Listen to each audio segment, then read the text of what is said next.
The 1980s was an era known for a lot of things. The Brat Pack, time travelers, hair bands, and Cabbage Patch dolls. In the world of Wall Street, however, it was known for something else. Corporate raiding. I just found out about the garage sale down at Blue Star. Why? Well, you're walking around blind without a cane, pal.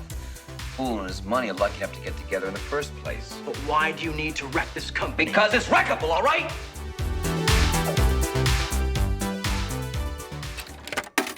Corporate raiding, as a general concept, is when an individual or company purchases a significant number of shares of another company. The more shares that person or company owns, the more voting power they have within the company they're raiding. In some cases, they use that voting power to advocate for changes at that company that'll result in higher short-term profits, which in turn raises the stock price, which allows them to sell their stake and turn a profit themselves. In other cases, they want to completely take over the company, usually to the same effect. Among the more prolific corporate raiders of the time was a man named Saul Steinberg. Steinberg's flavor of corporate raiding involved takeovers, or at the very least, the perception and threat of a takeover. The Brooklynite businessman first made a name for himself in the late 1960s when he started a venture called the Ideal Leasing Company, which leased IBM computers to clients. He was able to use that company, later renamed to the Leaseco Data Processing Equipment Corporation, perhaps the most boring company name ever, to sell public shares and use the money to acquire a much larger insurance firm called the Reliance Insurance Company. In all honesty, while he became known for that Reliance acquisition, it would be one of the few companies he would actually take over. For the most part, he thrived by making it look like he was about to take over a company. US Security and Exchange Commission rules state that at a certain point you have to submit a filing announcing your intentions when it comes to large stock purchases. So Steinberg would buy, and buy some more. It would start to paint a picture that he was intending to eventually purchase controlling interest in that target company. The target company, understandably, usually doesn't want to be taken over. A takeover means a potential change in leadership, a potential change in how they do business, and in some cases, a potential risk of the company just being broken apart and sold off in smaller pieces to other sellers. The target company would have a number of tools at their disposal to try and ward off the takeover, but most of them were bad news. One popular method that Steinberg had thrived off of was offering to sell the shares he had purchased back to the company, but at a premium price. It was called greenmail, and in the 1970s and 80s, Saul Steinberg had successfully pulled it off over a dozen times. Buddy, what's the fair price for that stock? The breakup value is higher. It's worth 80. So what do you say to 72? You're a two-bit pirate and greenmailer. Nothing more. My mail is the same color as yours is, pal. Generally, caving to greenmail works, since the corporate raider is usually just looking to turn a quick profit. As it turns out, accepting more money to just go away is a lot less work than actually taking over a company and running it. The problem for the target company is threefold.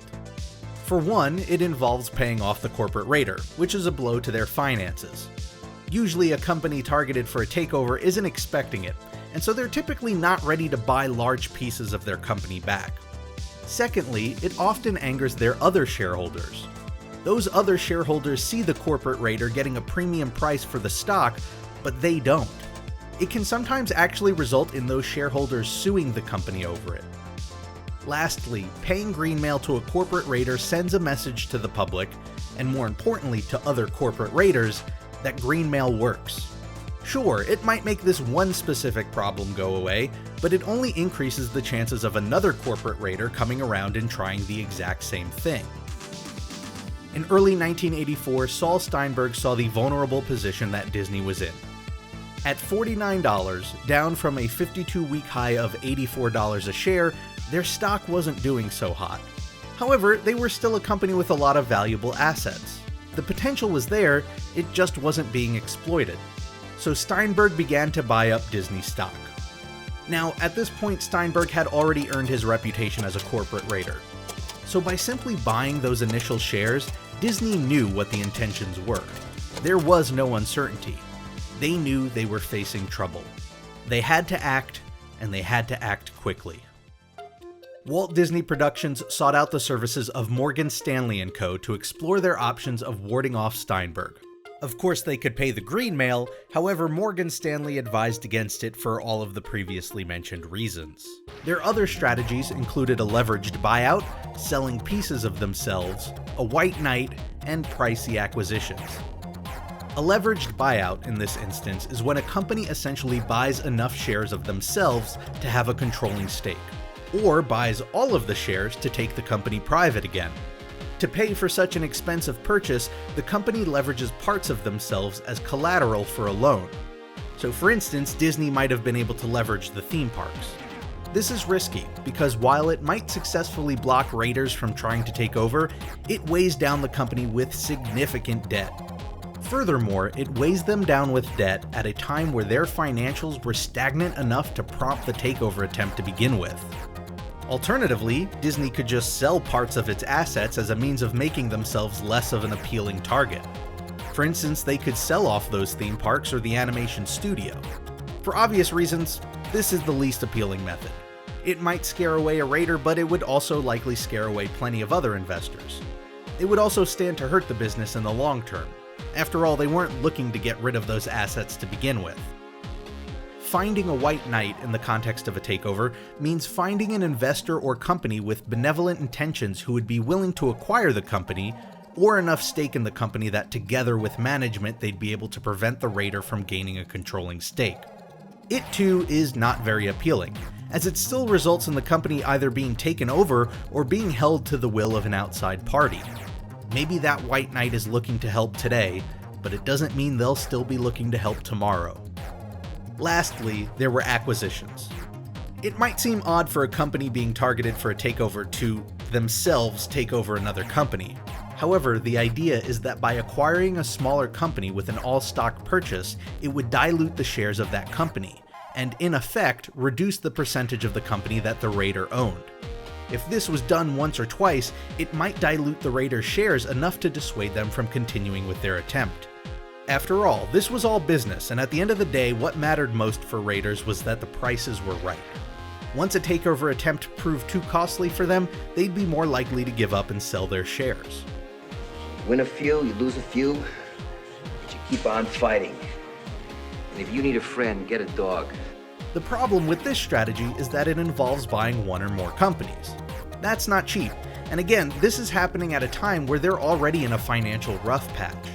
Not to mention, if the companies purchased didn't seem like they were purchased for the right reasons, it could prompt trouble from shareholders who would see the acquisitions as a result of poor management. So here's Disney, faced with the threat of a takeover. They have multiple options at their disposal, but none of them are really great. But that was just the reality of the situation. Over a decade of stagnation had brought them to this very moment. This was a battle for survival. It wasn't going to be pretty. Paying green mail was out of the question. A white knight would be nice, but probably hard to come by. Selling assets was perhaps a last resort option. And a leveraged buyout wasn't on the table for Disney themselves. However, interestingly enough, somebody else was considering a leveraged buyout. While Roy E. Disney had left his position at the studio in 1977, he remained on the board during the years following. But with what he considered the continued degradation of his uncle and father's company, he felt like it was time to act. Roy realized that if he was going to act independently to try and save Disney, he had to avoid any conflicts of interest, and that meant resigning from the Disney board. So on March 8, 1984, that's exactly what he did. Once he left, he began to explore the possibility of a buyout of Walt Disney Productions. His own company, Shamrock Holdings, hired an independent firm to run a study on what it would take for him to beat Steinberg to the punch and buy Walt Disney Productions for himself. It turned out that it would cost Roy over $2 billion to make the deal happen. Roy, while wealthy, did not have $2 billion to spare. To go through with the plan would mean finding financial backers, and that would involve carving up the company to pay for it. This was 1984, so by this point Disney World was just 13 years old and Disneyland was 29 years old. The studio, however, was over 60 years old. To Roy, the real heart of the company was the film and animation branch. So with that in mind, the leveraged buyout was considered with the idea that it would be the theme parks that would potentially be sold off to pay for the acquisition. Roy had to consider if it was worth breaking up the company just to save it. While the takeover attempt was at the forefront of every Disney executive's mind and the options were being considered, they were still Walt Disney Productions. They still had to operate day to day as a company. It was a critical event that could alter the future of the company, but they still had to plan for the future in the event it wouldn't. One such way they looked to the future was by looking for help in ways to develop and make use of the massive amounts of land Walt had purchased in secret for Disney World. Perhaps making use of that land could help their bottom line and their stock price, aiding in the effort to keep Steinberg away. In April of 1984, Disney reached out to a Floridian real estate developer by the name of the Arvida Corporation to explore the idea of hiring them as a consultant.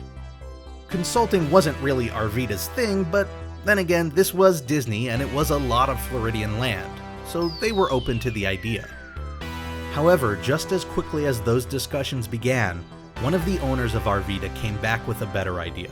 An idea that might help them in their fight against Saul Steinberg. Why hire Arvida when you could just buy Arvida?